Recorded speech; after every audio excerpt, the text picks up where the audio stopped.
में बनी हुई भाजपा सरकार एक और कानून बदलने की बात कर रही है जिसका नाम है वक्फ बोर्ड।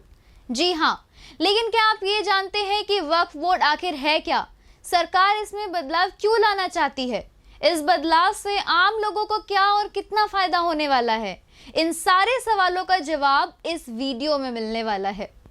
भारत में पहला वक्फ बोर्ड अधिनियम साल 1954 में पारित हुआ। उसके बाद साल 1955 में पहला संशोधन और 2013 में इसका दूसरा संशोधन कानून में लाया गया। अगर अनुमान लगाया जाए तो भारत में वक्फ बोर्ड की संपत्ति दुनिया में सबसे ज़्यादा है। ये मान के चलिए कि भारत देश में फिलहाल 32 वक्फ बोर्ड हैं, जिसमें से एक सेंट्रल वक्फ बोर्ड भी मौजूद है। और सभी वक्फ संपत्तियों में हर साल तकरीबन 2000 करोड़ का राजस्व प्राप्त होने का अनुमान है। अब जान लेते हैं कि वक्फ बोर्ड आखिर है क्या। वक्फ बोर्ड मेनली मुस्लिम समुदाय के लिए बनाया गया है।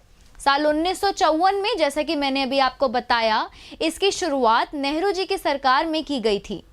उस वक्त ये लागू हुआ था।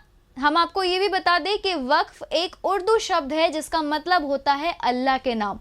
यानी जब कोई व्यक्ति इस्लाम के नाम पर संपत्ति दान करता है तो वह संपत्ति वक्फ बोर्ड की देखरेख में आ जाती है। अगर कोई अपनी संपत्ति एक बार वक्फ के नाम कर देता है, उसके बाद संपत्ति वापस नहीं मिल सकती। अब जान लेते हैं क्या क्या शक्तियां वक्फ को मिली हुई हैं। पहली बात हम आपको ये बता दें कि वक्फ का कोई भी फैसला सुप्रीम या हाई कोर्ट के पास नहीं जा सकता, या फिर आप ये भी बोल सकते हैं कि वक्फ के कोई भी फैसले में सुप्रीम या हाई कोर्ट का कोई रोल नहीं होता। यानी मान लीजिए अगर वक्फ किसी भी संपत्ति को अपनी संपत्ति बताता भी है तो वह व्यक्ति कोर्ट में गुहार नहीं लगा सकता, उसे वक्फ से ही गुहार लगानी होगी। उसके बाद भी अगर फैसला व्यक्ति के खिलाफ आता है तो भी आप कोर्ट में जाकर गुहार नहीं लगा सकते, आप वक्फ ट्रिब्यूनल में जाके गुहार लगा सकते हैं। 1955 में वक्फ बोर्ड के कानून के अनुसार अगर वक्फ को लगता है कि कोई भी संपत्ति वक्फ की संपत्ति है तो यह साबित करना वक्फ की जिम्मेदारी बिल्कुल नहीं है, बल्कि उसकी है जो उस संपत्ति का दावेदार अभी तक रहा है। एक यही कारण है जिससे ये पता चलता है कि अभी तक वक्फ अपनी कितनी मनमानी करता आया है, क्योंकि किसी भी संपत्ति को दिखाने के लिए उसे किसी कागज़ या किसी डॉक्यूमेंट की ज़रूरत नहीं पड़ती और ना ही कोर्ट इस मामले में कोई दखल अंदाजी करता। मोदी सरकार वक्फ बोर्ड के मनमानियों को देखते हुए अब वक्फ बोर्ड के कानून में एक और संशोधन लाना चाहती है, जिससे देश भर में वक्फ की शक्तियां कम होंगी, यानी वक्फ के अधिकारों पर लगाम लगाया जाएगा। अगर ये बिल आता है तो इससे कोई भी संपत्ति वक्फ अपनी संपत्ति घोषित नहीं कर पाएगा।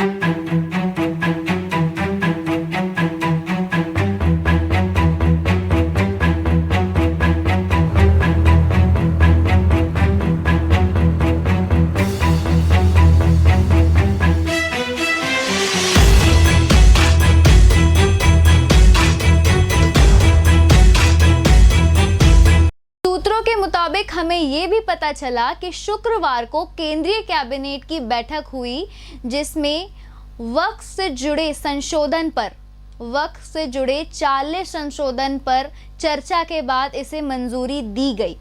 बिल आने के बाद वक्फ की जितनी भी संपत्तियां हैं उनका अनिवार्य रूप से वेरिफिकेशन किया जाएगा। हम आपको एक बात ये भी बता दें कि अभी तक 8.1 लाख से ज़्यादा संपत्ति वक्फ के अंदर, यानी लगभग 9.4 लाख एकड़ से ज़्यादा वक्फ के अधिकार क्षेत्र में मौजूद है। जैसे कि मैंने अभी बताया कि बिल आने के बाद अभी सारी संपत्तियों का वेरिफिकेशन किया जाएगा। अब आप लोग इस मुद्दे पर क्या विचार रखते हैं, हमें कमेंट कर बताएं।